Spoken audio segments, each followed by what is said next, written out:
Hey, it's Spike Streamer and Dumas Lance. It's me, Spike Ghost 1000 here, coming at you with another video. In this video, I am making Reincarnated slime people characters, into animals. And a lot of these are actually insects, like a beetle, but don't judge me. It was actually a relatively simpler idea than you would think of.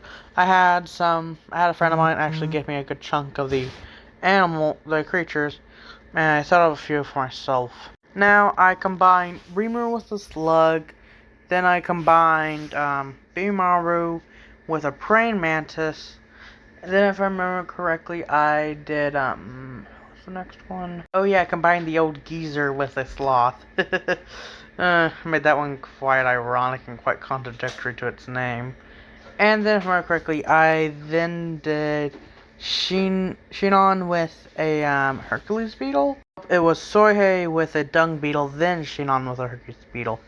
So, yeah. After those two, I then did Gabiru with a Bombarder beetle, and Ranga with a I remember a what was that one called?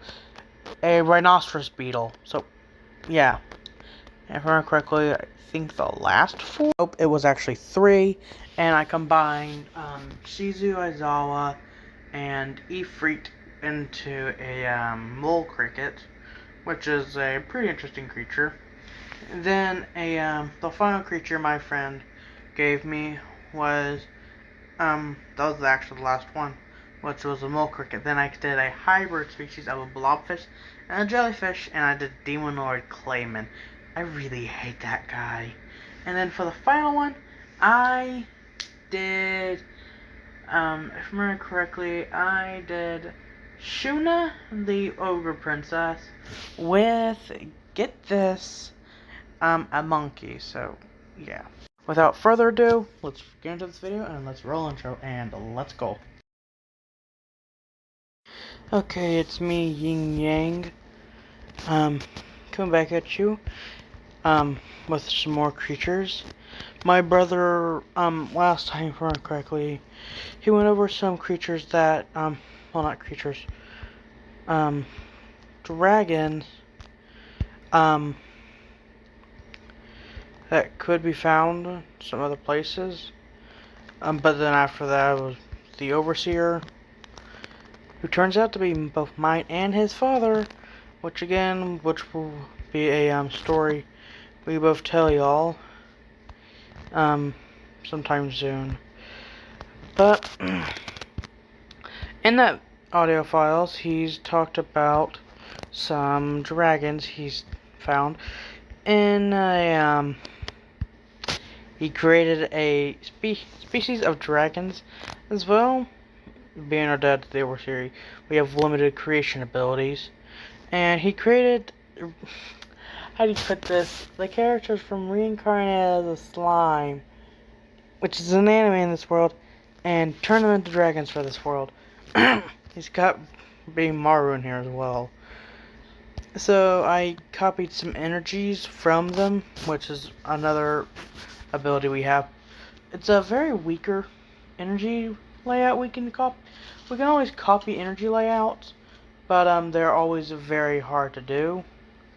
But whenever we can successfully do it, there's a very high chance for them to be well weaker than the originals. And they will still have some powers of the originals, but not all the time. And this one is this series is no exception. These 10 creatures I've created, I've copied energies from 2 different creatures, merged them together, and it took me about a day for each. I spent close to 10 days working on all these. So, first one, and I did catalog all of them. Creature name, Blue Gluttonous Slime Slug, or the Gluttonous Slime Slug. These could also be found in the in the forest of Jura. But Jura in this world means duration, and duration is meaning life in this world, for the record. Yeah, I know, it might sound made up to y'all, but hey, this reaches all over all over the multiverse. Very limited people have access to it, so okay. Like the name suggests, it eats a lot, like no dur, but also it doesn't have the gluttony ability. Although it kind of does, it's weird. What it can do, it eats a lot of plants. Yes, and every now and again a carcass of an animal or a creature. Very rarely it is able to eat something very powerful because those body parts are usually very scavenged by then. But it's never stated that they can't. They're also able to eat rocks, which is quite interesting. The minerals from rocks. If I remember correctly, this one time, while testing them, one ate the carcass of a golem. Well, Dragomental. It was a how do you put this? It was the sound crystal Dragomental it ate. It ate one of the crystals on its wings, thus giving it the ability to make sound waves, which led it to evolve to the point of being able to speak. Yes, you heard me right. The frickin' thing learned how to speak because it ate some magical rocks. So, yeah, it's not really surprising anymore because of how many weird creatures we have around here. Not to mention how I'm going to make it in the future. No yin yang. Bad idea. Bad idea. Sorry, just have some problems with my own personality. I have a little devious side, and it's quite a nasty habit I think of. I think of pretty violent things and violent creatures. But, hey, me and my brother are both very skilled in magic, so we have better control, and for the record, there are very, very, very few, minor overseers, aka us kids, of the overseers. But, back to these dragons, back to these animals, I mean. Other than that, they are able to be found, they're actually quite common, and the, Duration Forest, and for the record, in the center is indeed a draconic slime known as Reincarnated Tempest. So yeah, don't really want to touch on that one. Let's get into the next one, which is quite interesting. Now this next one, I took copies of the Overseer energies. Not the Overseer energies. I mean the energies from the Flaming Blade-tailed Dragon, and mixed them with the energies of that of a gigantic, how do you put this? A gigantic praying mantis. Yes, we have those.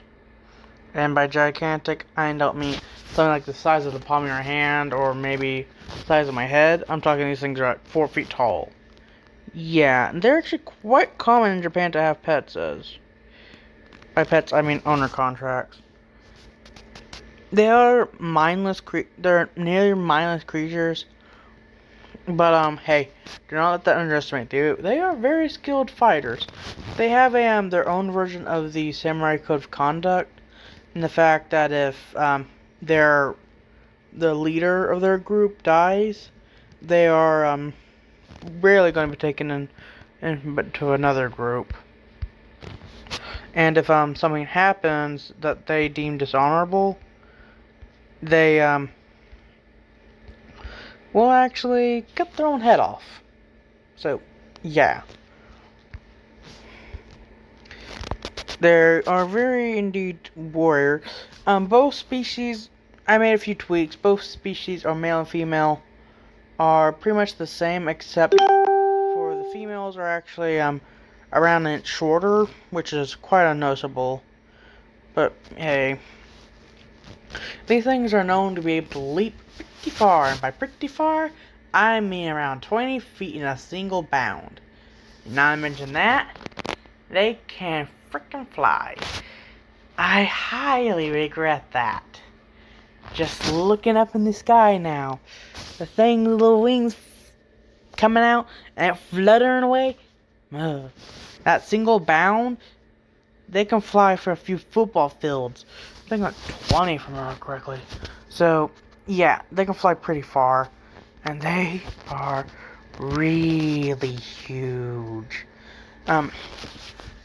And for the record, they are able to be kept in shadows, just like most other creatures in this world. By kept in shadows, I mean, by keep them in your shadows, they will feed off your energy. The energy is like your aura you go off. It's a it won't really feed off your life force or anything. It's just like it gauges how powerful you are. Your aura can actually sustain you for a while if you control it correctly. There's an ability called aura control, which is quite devastating. It basically means you can control your aura to whatever extent. And these creatures, just imagine it. A thug comes at you, he goes to stab you, next thing you know, the thug has a spike has a praying mantis arm in his arm, and for these things have blades in the front of their arms, and they are, I forgot to mention their name. Creature name is frickin' Gigantic Flaming Blades Arms Praying Mantis, or Flaming Blades Praying Mantis. So yeah, and they're biological metal too. Like I was saying, imagine it. Then the guy has a flaming blade of a praying mantis in its arm. The guy's arm. They won't move because they're pretty strong.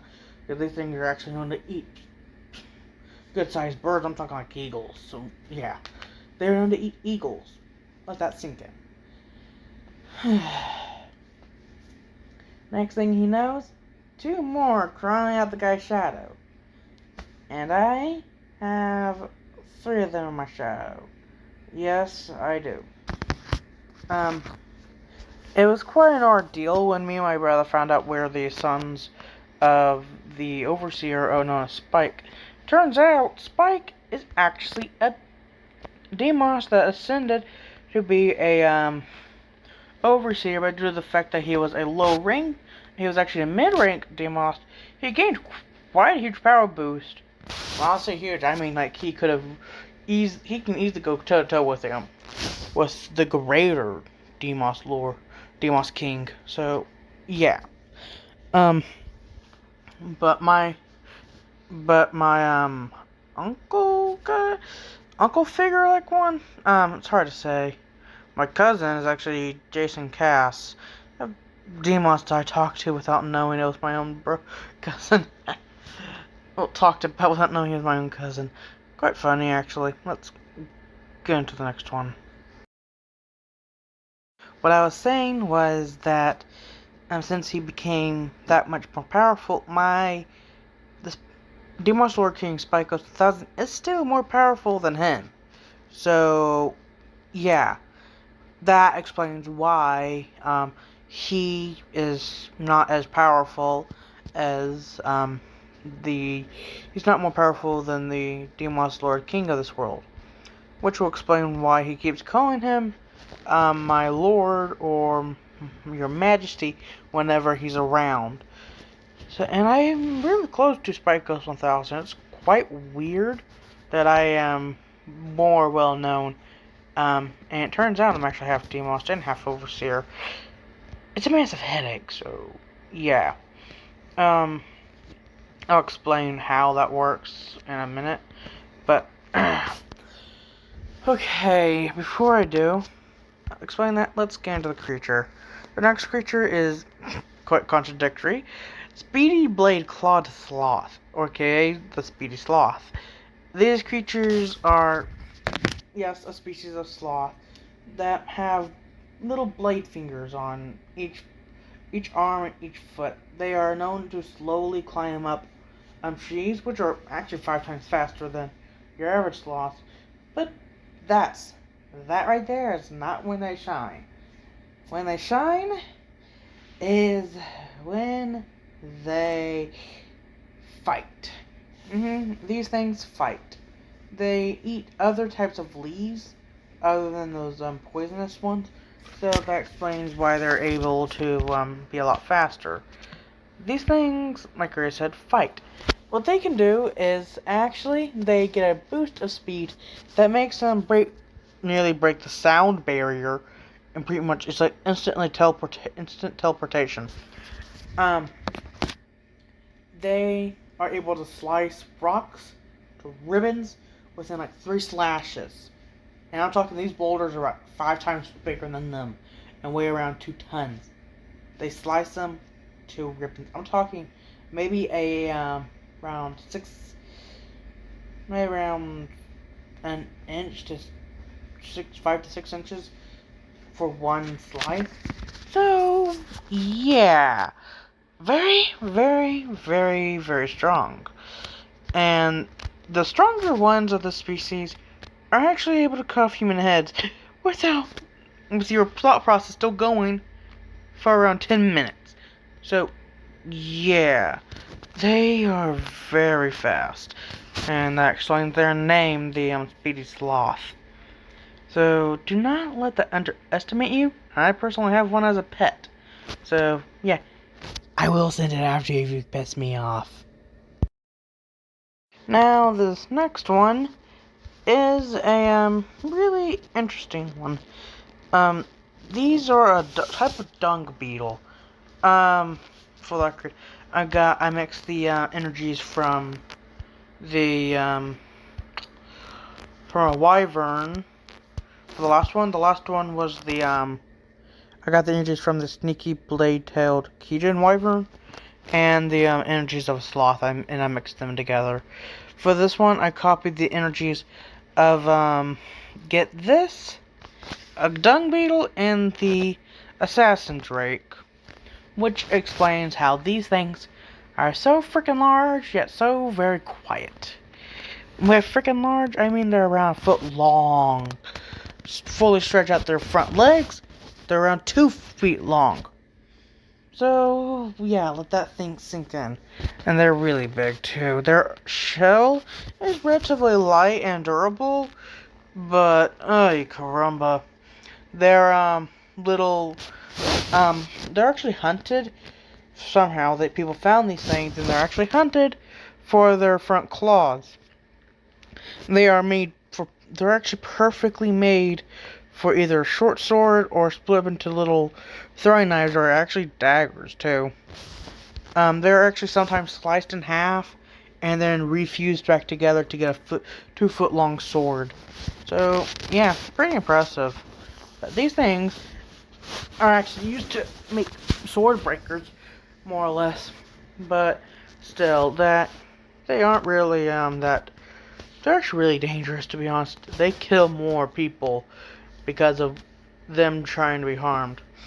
They actually do have the habit to roll up little dung beetle balls. I don't really know what those things are. I think like it's their dead relatives or something. I do research a lot of animals. I don't really research a lot of insects. I don't really like insects, but I was really interested in combining this one with the dung beetle for some reason. Just thought it worked. And it was kind of right, kind of wrong. Overall, kind of very freaky. Now, like I was saying earlier about us being very few, what I mean is that, according to my father, I'll go more in depth in this when we tell you the story. Basically, in a nutshell, usually people like us, or another race, like Dragonkin or something. But we're special because we're part Demost. It's very rare for a Demost to become an Overseer. And every single part of this universe, this multiverse, has a in between. Most of them, except for a few. Now, yeah, let's get to the next one. Okay, before we get to that, I forgot to mention this one's name. The last one's name. The last one was named Bladed Front Legs Assassin Dung Beetle. Or the most common name is Bladed Legs Assassin Dung Beetle, or Assassin Dung Beetle for short. Now, this one is actually 2 times larger than the Dung Beetle with its arms tucked in. This one's around 2 feet long. And the extra 6 inches is their big horn. This is a type of, how do I put this, Hercules beetle. I combine the energies of the, I keep forgetting what that dragon was called. The, Titanic blade-tailed Kijin dragon. Yeah, that was a very big, tail. And combine some of its energies with the energies of a Hercules beetle.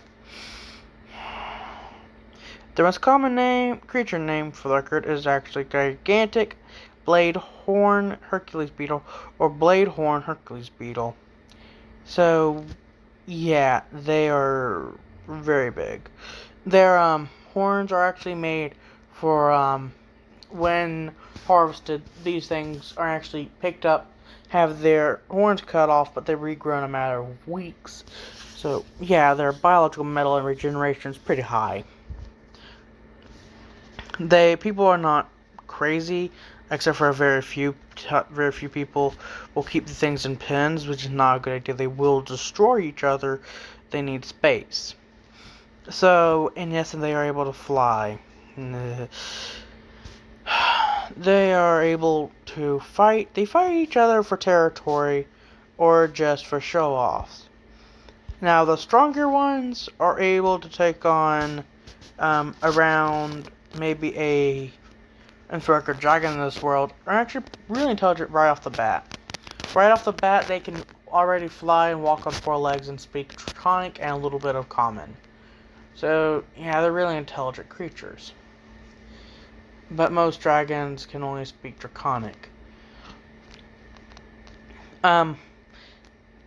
They are able to take down about a 2-month-old by themselves. In a swarm of them, they can take down a 1,000-year-old. By a swarm, I mean at least around 1,000. So, yeah. They're pretty powerful. But I'm talking in Efreak, these dung beetles can live for hundreds of years. Not dung beetles, these Hercules beetles can live for hundreds of years. The lifespan of the slug is actually around a few thousand years. The average lifespan of the praying mantis one, a few hundred, again, around 300 for the Speedy Sloth. The Dung Beetle lives to be around 500. This one lives to be around, again, 400. It actually lives to be around 400. So, yeah. These things live a long time. Now, this next one is a very, very weird one. I copied more of the draconic nature. In fact, I was only able to copy the energy layout of Gabiru from the fact that we have dragonsons in this world. I copied only a little bit of their energy makeup and actually copied a little bit of their DNA to make it a lot more easier. And I copied the Flamebomber Beetle by accident. And I combined the 2 energies and DNA, which will explain this part. I made the Draconic Flamebomber Beetle, or Flamebomber for short. These beetles live to be actually around 600 years old.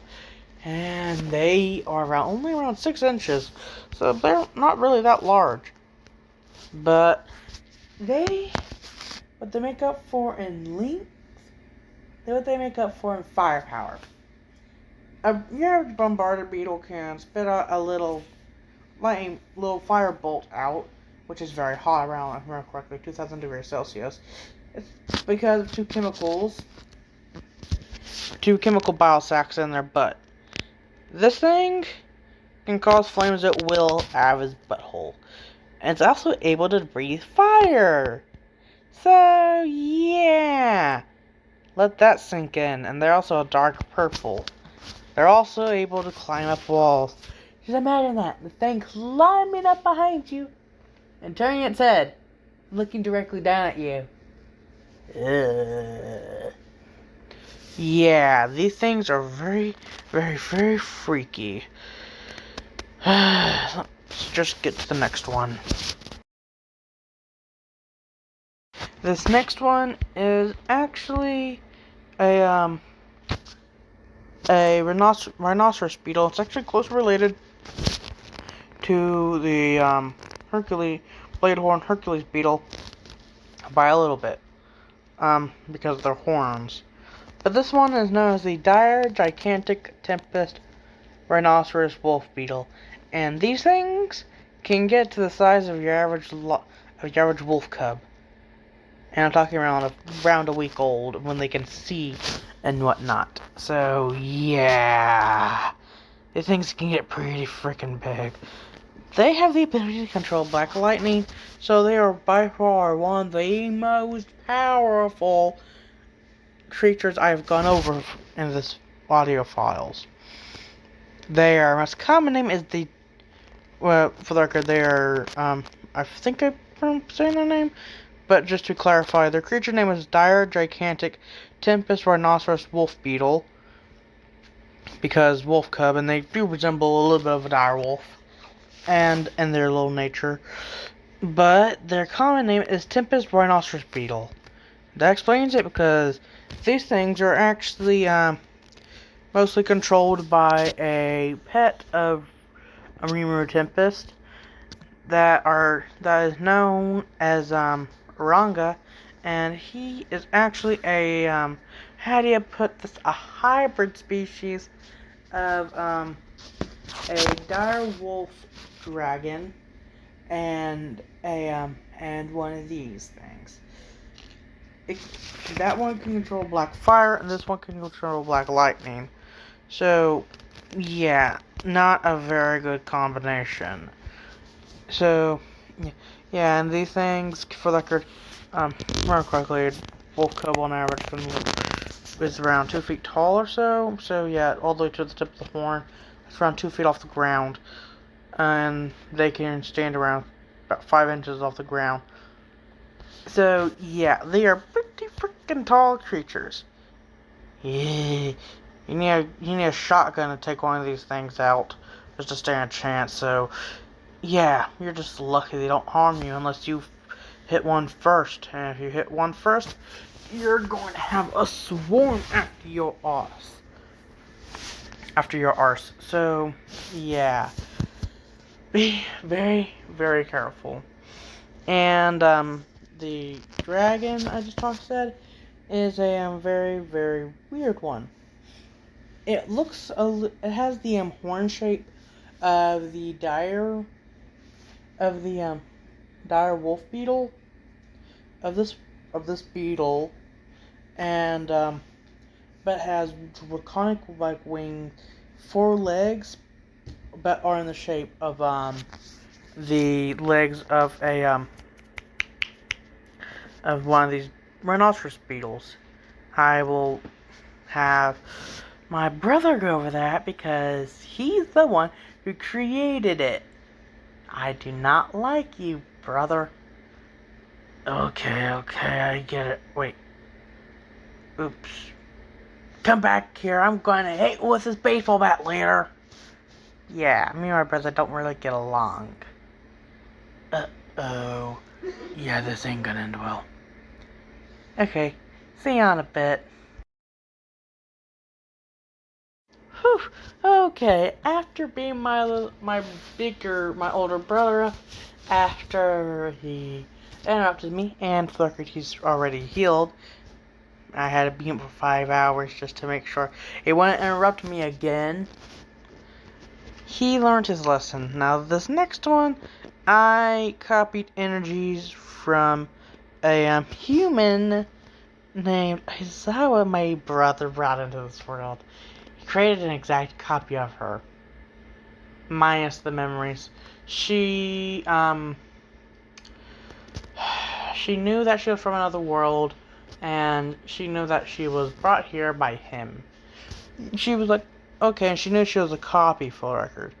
He then had me take some of her energies, just a copy of them, and a freaking fire spirit in this world that's known as an Efreak. Efreaks are actually relatively powerful and relatively uncommon, but they're also quite rare too, depending on how powerful they are. And he then had me fuse that all into the size of a mole cricket.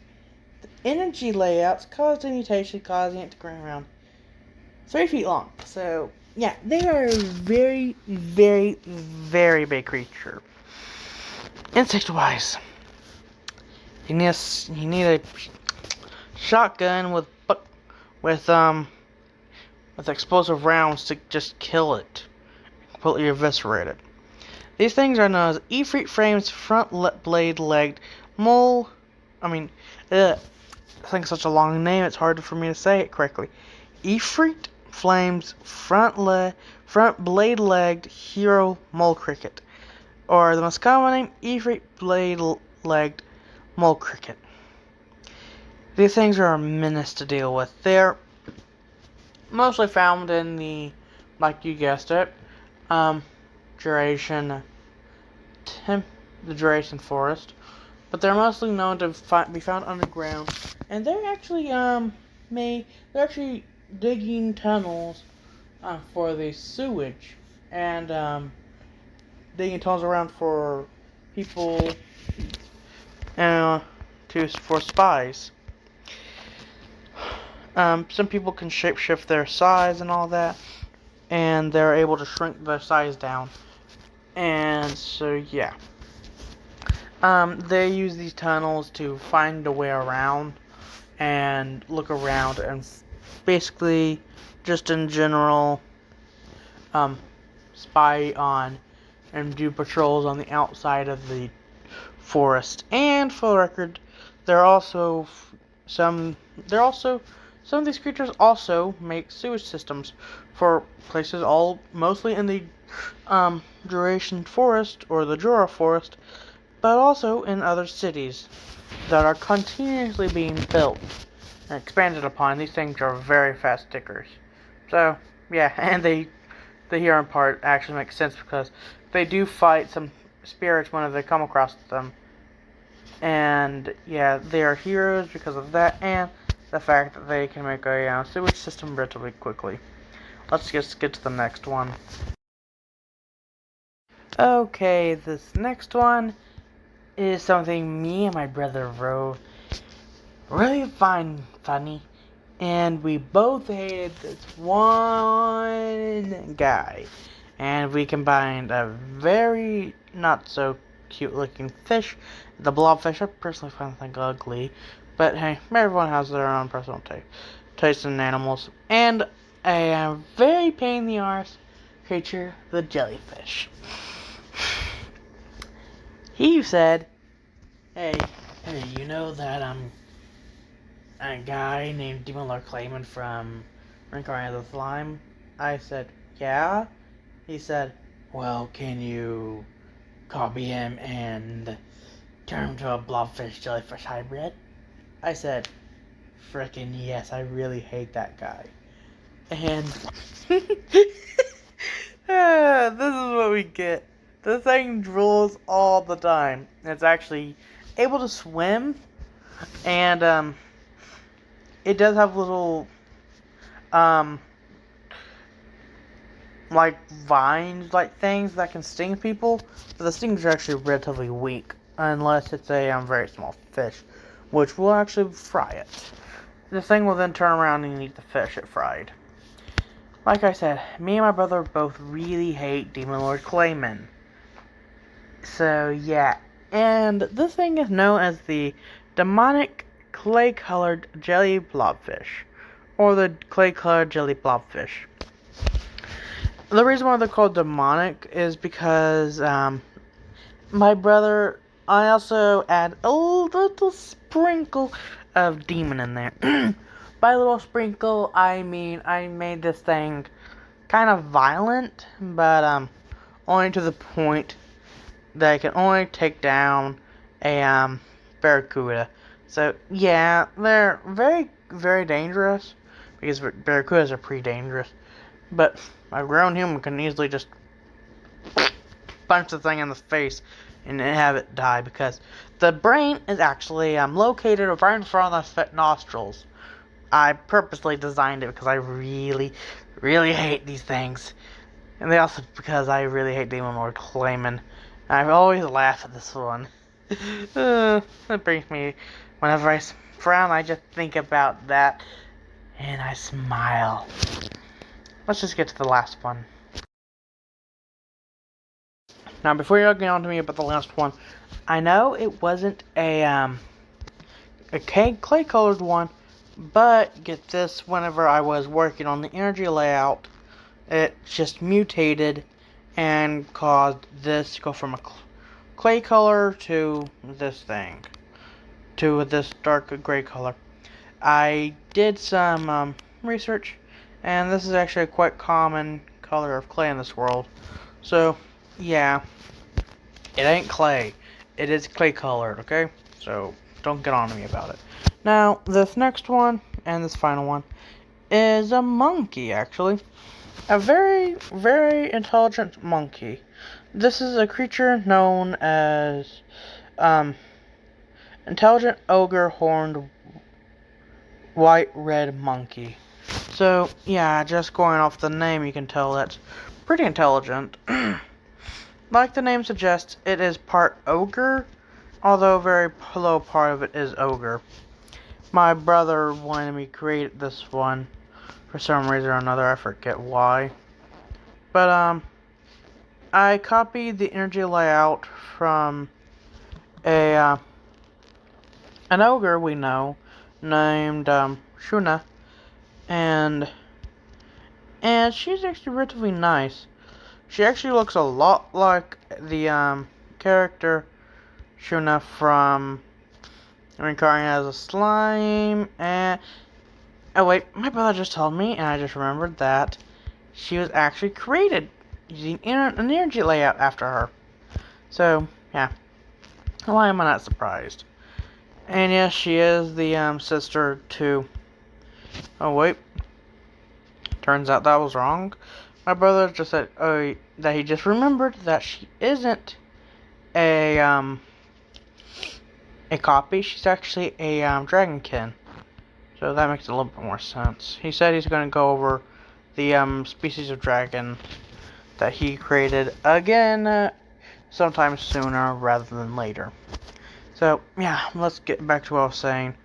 This one is intelligent, and it takes after the spider monkey in some ways, because the limbs are pretty long, and it has a tail that can be used to wrap around. But the reason why they're called the bright red is because their upper portion is actually a light blue, nearly sometimes mistaken for a white color, and their bottom portion is actually a red to pink color, which is most commonly mistaken for a red color. It's relatively close to red, and their most common name is intelligent white-red monkey. They do have horns because of the energy layout. So, yeah, that's pretty much everything.